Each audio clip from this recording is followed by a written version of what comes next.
Good morning. Today is June 24th, 2025, and today I'm going to talk about executive dysfunction.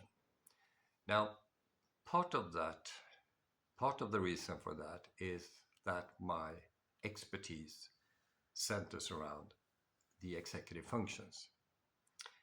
So famously, or maybe not, 25 years ago, I did a big study um, about emotional and social adjustment and cognitive development in young people, not kids between 0 to 4, but 14-year-olds. And this is very important because the implication from data from 40-year-olds is possible to use on adults. Very important. Now, if you collapse emotional and social adjustment and cognitive development, you get into one entity that becomes the executive functions. So the opposite of executive functions are executive dysfunction or attention deficit hyperactivity disorder, which is abbreviated ADHD.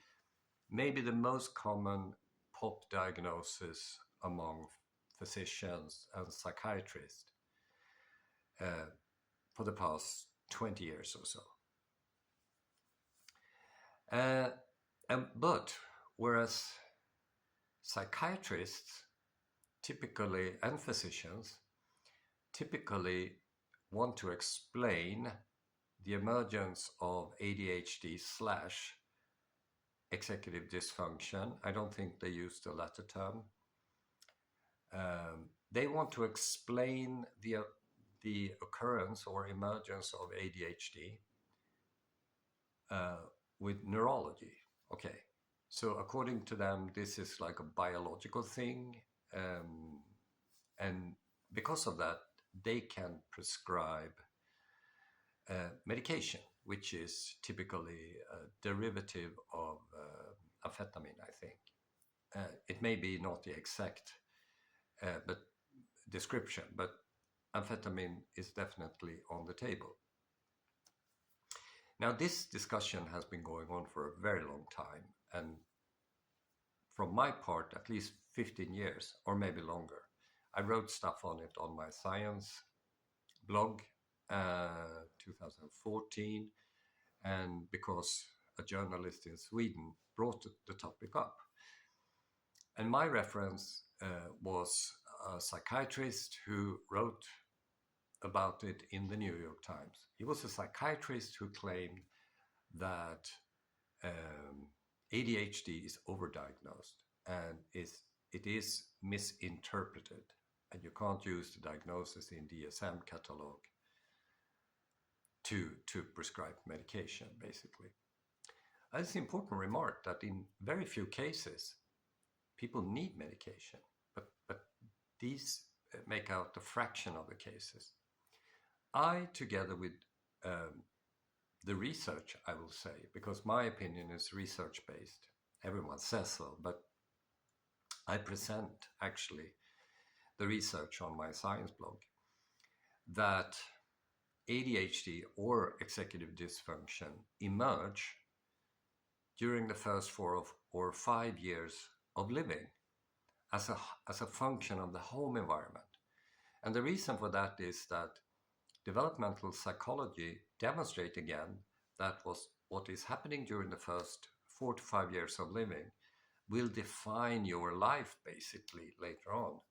And it's what happens is that the executive functions, they typically unpack, adjust, or develop extensively over that period of time. So the question is, when, in my view now, when was ADHD as executive dysfunction mentioned for the first time? And I found Virginia Douglas, who discussed this stop, look, and listen, the problem of sustained attention and impulse control in hyperactivity and normal children. And she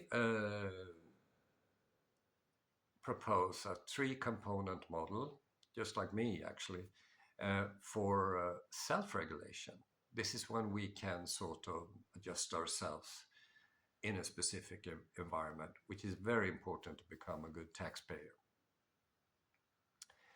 And it includes effortful attention, inhibitory control, that's part of the executive functions, and strategic or organizational processes.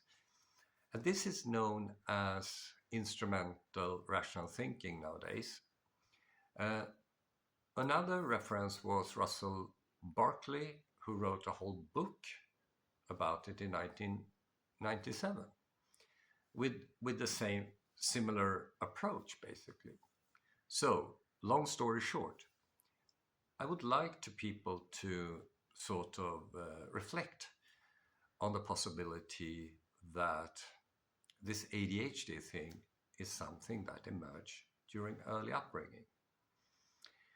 So I'll be back this evening, probably around 8, maybe earlier. Hope to see you then.